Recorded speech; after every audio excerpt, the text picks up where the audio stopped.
Hey, how's it going, guys? It's Matt Sterling from mattsterlingfitness.com, and today's topic is faster fat loss. So the reason why I'm bringing up this topic is because with me doing my shred right now, I have a lot of my clientele, my coaching clients are asking me, Matt, what are some things that I can do to speed up the process of getting shredded, right? So whether they're doing a photo shoot, whether they are maybe perhaps prepping to get on stage, or they're just simply trying to lose body fat or excess weight, right? So a couple things that you got to consider and that I just want you to have as a takeaway is to try and do things in successive order, right? In a progressive nature. So one of the things I like to cover is obviously diet and diet type. So right now, I have so many of my clients because of Facebook ads just blowing up with keto diets. So many of my clients are asking me, Matt, should I be going keto, right? And even people on my email list and my subscribers are asking me, hey, what do you think about the keto diet? So I think it can be effective, yes, but I also think that you have to have like another plan, right? Because the majority of people do not have enough background knowledge to understand what do I do after the keto diet, right? Or is this something I'm gonna do forever? What's gonna happen when I go to eat carbohydrates, you know? Or they have like a weekend binge and then it's just the game over for the next 10 days. So I wanna prevent you from getting to that point, right? So I'm not gonna sit here and say the keto diet sucks or that this diet is better, but I do think that there is a way that you can have different ideas from different diets and use them in such a way where it's actually progressive in nature and it's going to be sustainable and maintainable for yourself, right? So I provide some cool information and I put it into one of my actual info products. I'm not just, you know, shouting out my offer, but I do think that I put it together in a fairly intelligent way that is easy for people to understand. I'll give you the basis of it. It actually includes the keto principles in the first phase, right? So the first phase can last anywhere from 3 to 21 days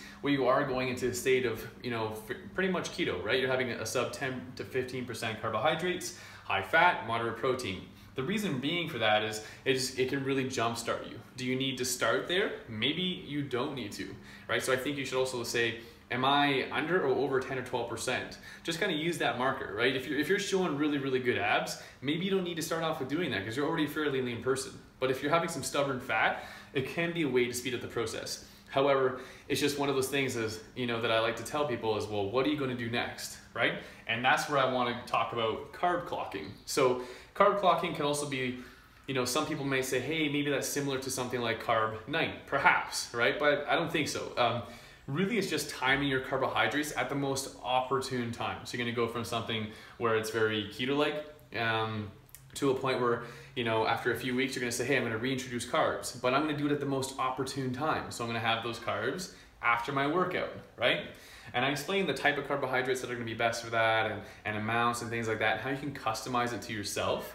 But I won't take up too much time doing that. I'm just trying to give you guys some basic principles that you can say, hey, that makes sense. I can start doing this right now. And then after 2 to 3 weeks of doing that, I'd have the person jump into carb cycling now, right? Where they can take advantage of the high carb days. And when would you do that? Well, I think that's also one of the other questions I get. And people they think that carb cycling can maybe almost be confusing because it's like, hey, how do I do a low day and a medium day and a high day? Or some people will also say that maybe I should just set it so that day 1 is low, day 2 is medium, and day 3 is high. Well, I think if you understand some markers that you're supposed to look at and say, you know, how's my body actually responding? Now you can truly customize it to you, okay? So if you have, say, a day where you're feeling after a few low carb days, you're like, hey man, I need to pick me up. I'm starting to lose pumps in the gym. I'm getting low energy, those kind of things. Well, then you probably need a high carb day, right? Or if it's also a weak body part and you're saying, hey man, I wanna have like the gusto to get through this workout, it's a weak body part, let's really focus on this, eat more that day. Or if it's a high volume day, that's another perfect example where you're gonna need the energy to get through it because carbohydrates, I'm sorry, they are a great energy source for getting through big workouts like that, right? So don't mind my neighbors are speeding up and down the road here. So anyways, going from keto to carb clocking to carb cycling is a really good progressive way that is maintainable and you can also stay very sane doing it. Okay, next, fat burners. So when you add those in, I think that's one of those things where a lot of times people want to start adding them in right away. And I think that really if you're doing that, you're maybe pulling out too many stops all at once. the next thing that I would do after doing these 3 things with your diet over the course of a sub 5 or 6 weeks, you should be able to get into carb cycling, is then add in your fat burners. So for me, I do use Blue Star. I'm not just doing a shout out here. It's just what I have, right? I support the company. I think they got a good product. But at the end of the day, I'm just trying to give you an idea of like, hey man, when should I be adding these in? Because a lot of times people want to do too much at once. Okay, they want to do the hardcore dieting, all of a sudden they're adding HIIT training, and they're adding, you know, different types of cardio, and then they're, you know, all the supplementation. It's a lot at once, and you don't really know what's working well. Okay, so I think this is just a very good progressive way so that each week you're going to continue to see fat burning results, right? And then training. I just got off a coaching call with one of my clients today, and he's been going through body part splits and training twice a week, and he said, Matt, well, what can I do next? Well, I think it's a good opportunity for you also to adjust your training, sure, to the diet type. That can make a big difference. If you're, you know, going keto and doing high volume training, you're probably going to be suffering, right? But once you get into carb cycling, you can really play with it, okay? So you can stick to your body part splits and doing them, you know, each body part is up twice a week. I would recommend, because it's high frequency training.